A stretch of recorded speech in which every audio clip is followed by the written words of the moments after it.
मैं doctor Devashish Haldar, assistant professor, department of economics, government Gundadhur PG college, Kondagaon. आज मैं आप लोगों को एमए सेकंड सेमेस्टर में पेपर सेकंड यूनिट 3 में मॉनेटरी पॉलिसी यानी मौद्रिक नीति के बारे में बताऊंगा, जिसमें हम मौद्रिक नीति का अर्थ क्या है, उसका उद्देश्य क्या है, उसके उपकरण क्या है, सीमाएँ क्या है, भूमिका क्या है, इससे बहुत सारी चीज़ों के बारे में आज हम इसकी चर्चा करेंगे और आप लोगों को बताएंगे। पहले तो हम लोग ये जानने की कोशिश करेंगे कि मौद्रिक नीति का अर्थ क्या है। तो मौद्रिक नीति का अर्थ है एक देश के केंद्रीय बैंक द्वारा अपनाए गए साख नियंत्रण से है, यानी किसी देश में मौद्रिक नीति का निर्माण तथा कार्यान्वयन देश के केंद्रीय बैंक करता है। भारत जैसे कुछ देशों में केंद्रीय बैंक सरकार की ओर से कार्य करता है तथा उसके निर्देशों तथा बृहद दिशा निर्देशों के अनुसार कार्य करता है।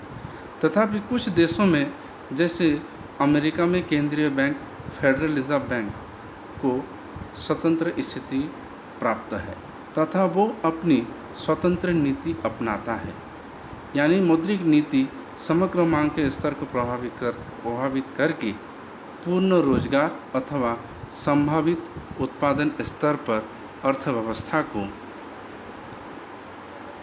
स्थिर बनाने के उद्देश्य से मुद्रा की पूर्ति तथा ब्याज दर में परिवर्तन करने से संबंधित होती है।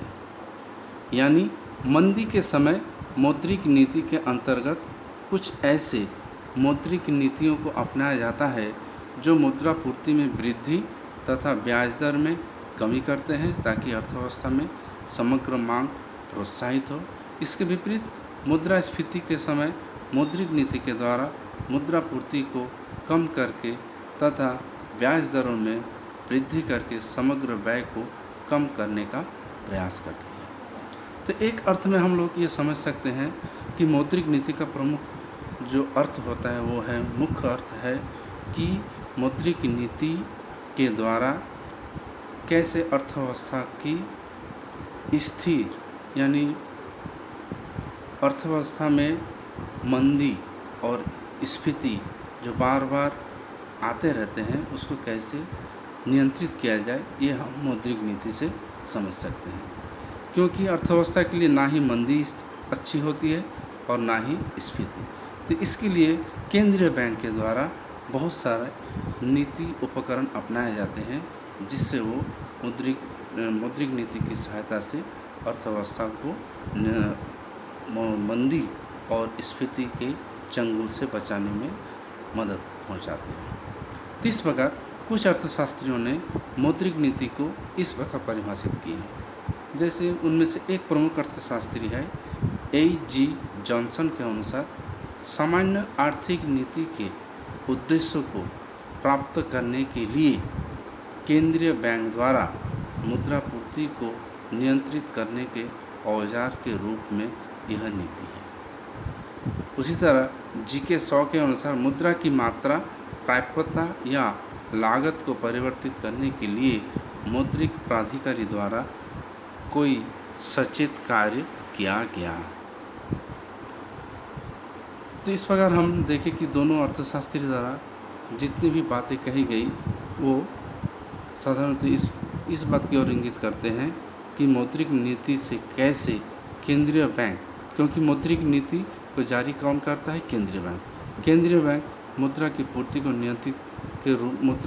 को एक औजार के रूप में अपनाती है और वो अर्थव्यवस्था में होने वाले जितनी भी अस्थिरता यानी स्फीति या मंदी को नियंत्रित करने की कोशिश करते हैं। उसी तरह G.K. शॉ ने भी मुद्रा की पूर्ति, मुद्रा की मात्रा तथा प्राप्यता या लागत को परिवर्तित करने के लिए मौद्रिक प्राधिकारी के द्वारा कई सचेत कार्य किया गया है के बारे में बताए हैं।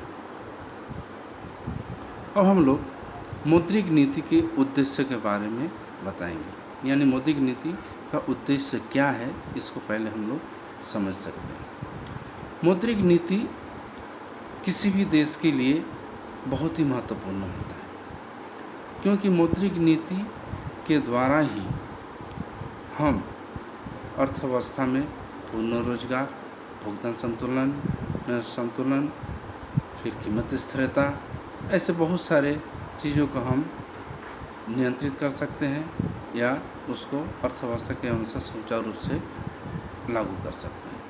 जैसे इसका पहला उद्देश्य है पूर्ण रोजगार को प्राप्त करना। पूर्ण रोजगार को मौद्रिक नीति के प्रमुख उद्देश्यों में रखा गया है।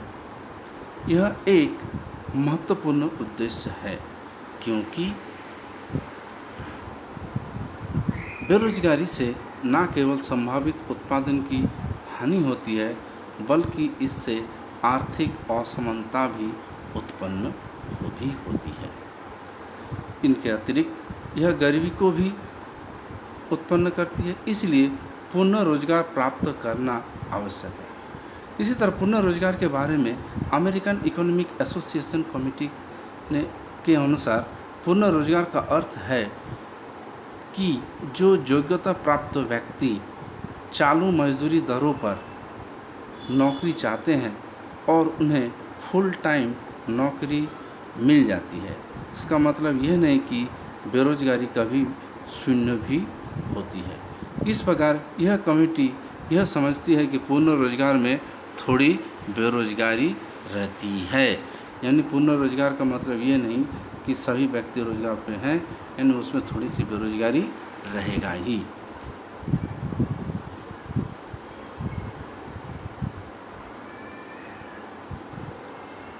अब दूसरी आते हैं हम लोग कीमत स्थिरता। कीमत स्थिरता का मतलब होता है कि कीमत में ज़्यादा वृद्धि ना हो जिसके कारण ये हो कि मुद्रास्फीति फैल जाए, इसलिए कीमत स्थिरता लाना बहुत ही ज़रूरी है। तो कीमत स्थिरता में दूसरी जो उसकी उद्देश्य है वो है कीमत स्थिरता। कीमत स्तर में स्थिरता लाना मौद्रिक नीति का एक प्रमुख उद्देश्य है।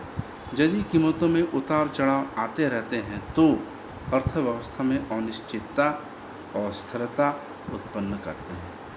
कीमतों का बढ़ना भी बुरा है और गिरना भी, क्योंकि इससे कुछ को आवश्यक हानि और कुछ को अनिश्चित लाभ पहुंचाते हैं। इसलिए कीमत स्थिरता की नीति मुद्रा के मूल्यों को स्थिर रखती है, चक्रीय उतार चढ़ाव को समाप्त करती है, आर्थिक स्थिरता लाती है, आय तथा धन की असमानताएं दूर करने में सहायक होती है, सामाजिक न्याय उपलब्ध कराती है और आर्थिक कल्याण को बढ़ावा देती है। इस प्रकार जब बड़े पैमाने पर निवेश बढ़ते हैं तो जिसके परिणाम स्वरूप लोगों की आय बढ़ती है, वस्तुओं और सेवाओं की मांग बढ़ती है, इससे कीमतों में स्फीतिकारी वृद्धि होती है और इस स्फीति को नियंत्रित करना मौद्रिक नीति का प्रमुख उद्देश्य है। इस प्रकार स्फीति को नियंत्रित करने के लिए केंद्रीय बैंक द्वारा मौद्रिक नीति के माध्यम से परिमाणात्मक और चयनात्मक तरीके से स्फीति को नियंत्रित करते हैं। तो हम लोग इस उद्देश्य में हम ये समझते हैं कि कीमत स्थिरता लाना किसी भी अर्थव्यवस्था के लिए एक चुनौती है और जिसको हम मौद्रिक नीति के सहयोग से उसे नियंत्रित कर सकते हैं। जो आगे हम लोग ये जानेंगे कि परिमाणात्मक और चयनात्मक तरीके से कैसे स्फीति को नियंत्रित करते हैं। इसकी तीसरी जो उद्देश्य है वो बहुत ही महत्वपूर्ण है, वो है आर्थिक वृद्धि। मौद्रिक नीति के महत्वपूर्ण उद्देश्यों में से